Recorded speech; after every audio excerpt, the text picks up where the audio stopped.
It all started with a knock on my door that I wasn't expecting. A neighbor casually mentioned that a realtor had been seen walking around my cabin, showing it off as if it was up for sale. At first, I thought it had to be a mistake. After all, this cabin isn't just property to meet my home, my escape, and a place I've worked hard to build and protect. But when I looked closer, I realized it wasn't a misunderstanding at all. The HOA had actually invited a realtor to tour my cabin, advertising it as if it was on the market. And here's the thing, never was. You can imagine the mix of shock and anger that hit me in that moment. How could someone take the liberty of acting like they had the right to sell what wasn't theirs? I felt disrespected, blindsided, and honestly, a little violated. This wasn't about a simple mix-up in paperwork. This was about control. Kay thought they could make decisions for me without my knowledge, and I wasn't about to let that slide. So, I decided to take matters into my own hands. If they wanted to treat my cabin like it was theirs, I was going to remind them who actually owned it. I walked out, locked the gate myself, and put up a sign. It wasn't fancy, but it made one thing very clear. This cabin wasn't for sale, and I wasn't about to let anyone play games with my property. But of course, locking the gate didn't end the story. It only lit the fire. What happened after that turned into a standoff that I never saw coming. And it's where things got really interesting. I wish I could say that putting up that sign ended the whole mess. But honestly, that was just the beginning. After I locked the gate, I started thinking back to the strange little things that had been happening for months. Letters from the HOA that felt more like demands than requests. Comments from neighbors about how this cabin would make a great vacation rental, or it's a shame it's not being used to its full potential. At the time, I brushed it off as harmless talk, but now it all started to make sense. It felt like they'd been circling, waiting for the right moment to push me out. I built this cabin with my own hands, piece by piece. Every log, every nail, every weekend spent out here was an investment of sweat and heart. It's not a mansion, but it's mine, and it carries my story. That's what made it so hard to believe that anyone, let alone the HO, I thought they had the right to treat it like their listing. And the fact that a realtor had been walking around, opening doors, peeking into windows like it was already on the market. That's what unsettled me the most. Who gave them access? How did they even get inside the gate before I locked it? I reached out to the HOA for answers. I didn't get a straight response. It's just vague lines about future community development and interest in maintaining property values. None of it explained why they acted like they owned my cabin. That's when I realized this wasn't just about one incident, it was about power. They wanted control, and they thought I'd just roll over and let it happen. But what they didn't expect was that I was ready to fight back. And that's when the real pushback started. After that vague response from the HOA, I knew something bigger was happening behind the scenes. The strange part was how quiet everyone suddenly became. Neighbors who used to wave from their porches now avoided eye contact. A few even whispered about how I was making things harder than they needed to be. It felt like the community was being fed a story, and I was painted as the stubborn one standing in the way of progress. But progress for who? That was the question that kept me up at night. I started digging through the HOA's recent meeting notes, and that's when I found a clue. There had been discussions about partnering with developers to attract new buyers. My cabin, sitting on one of the more secluded lots, suddenly made sense as a target. It was private, it was desirable, and in their eyes, it was wasted on someone who wasn't playing by their rules. The more I read, the clearer it became. This wasn't about protecting property values, it was about money.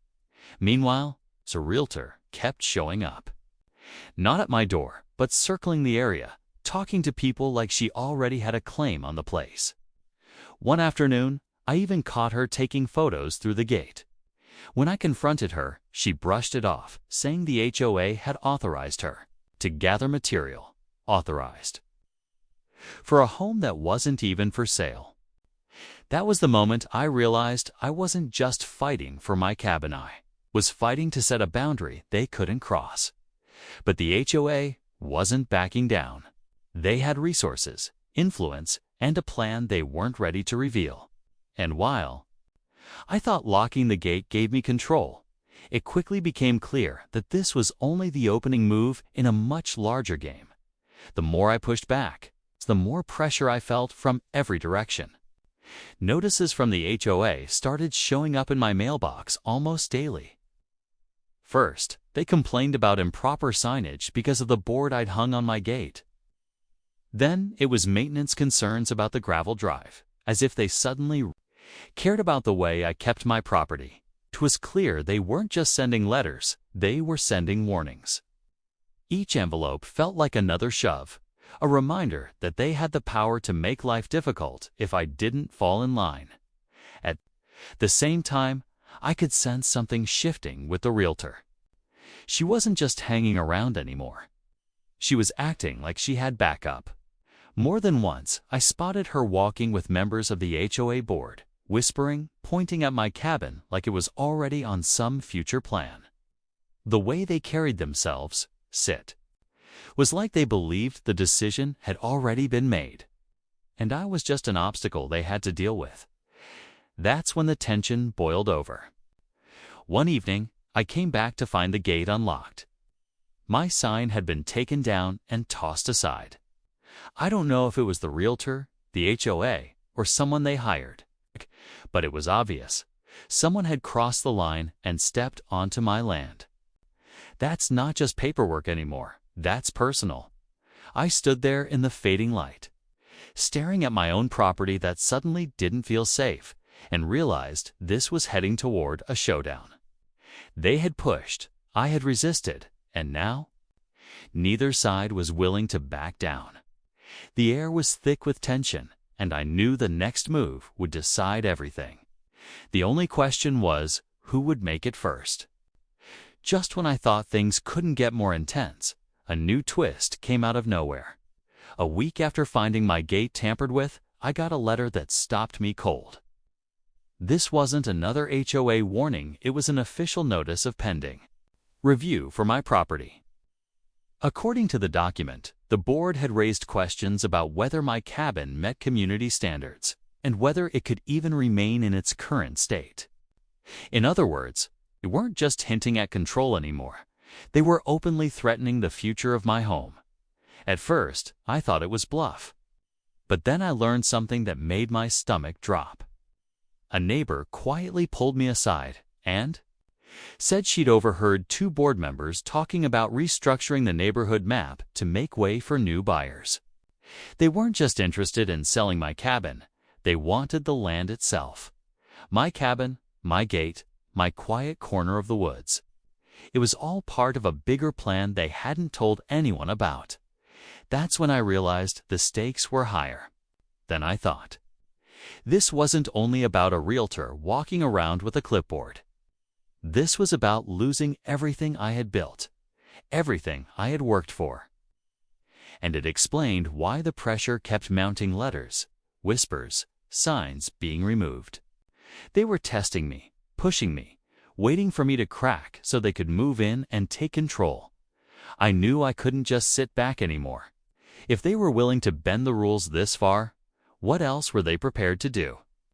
And as I stood at the gate that night, staring at the cabin that meant more to me than any piece of paper ever could, I realized the conflict was reaching a breaking point. One I wasn't sure anyone was ready for. The pressure had reached its peak, and I knew the only way forward was to confront the HOA head-on. I gathered every letter, every notice, and even the photos I'd taken of the realtor trespassing near my gate. Armed with a folder thick with evidence, I walked into the next HOA meeting. The room was tense the moment I stepped inside. Board members glanced at each other, neighbors shifted uncomfortably in their seats, and the realtor herself sat near the front, acting like she already owned the place.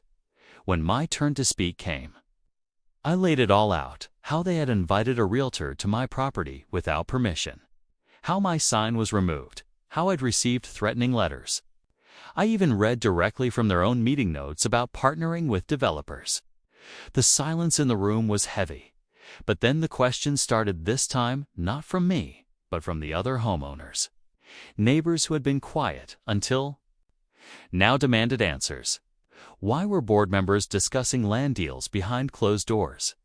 Why was my cabin being targeted? Suddenly, the board wasn't in control anymore. Under pressure, one member finally admitted that yes, there had been talks with developers, and yes, my cabin's location made it valuable for future planning. That admission was the turning point. The room erupted, and the board realized they had gone too far. By the end of the night, the pending review was dropped, and the realtor stormed out, furious that her deal had collapsed in front of everyone.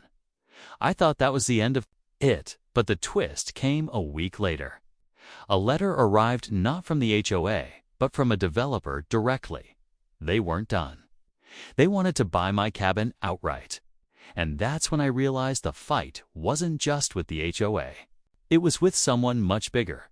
When that letter from the developer landed in my hands, I had a choice to make.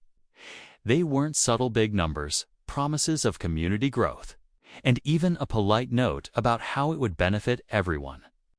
If I cooperated, for a moment, I'll admit the offer was tempting. But then I looked out at the cabin, the one I'd built with my own hands, the one that held memories no check could ever replace. That's when it hit me. Selling wasn't just giving up the land, it was giving up my voice. Instead of responding to the developer, I doubled down. I hired a property attorney and filed a formal complaint against the HOA for overstepping their authority. It took time and plenty of patience, but the result was worth it.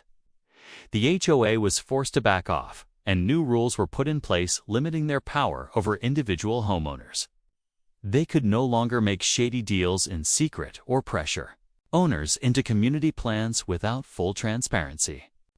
My cabin was safe, at least for now, and so was everyone else's. Neighbors who had once avoided me started thanking me. They admitted they had felt powerless too, and my fight gave them the courage to speak up. Even the realtor disappeared from the picture without the HOA's backing.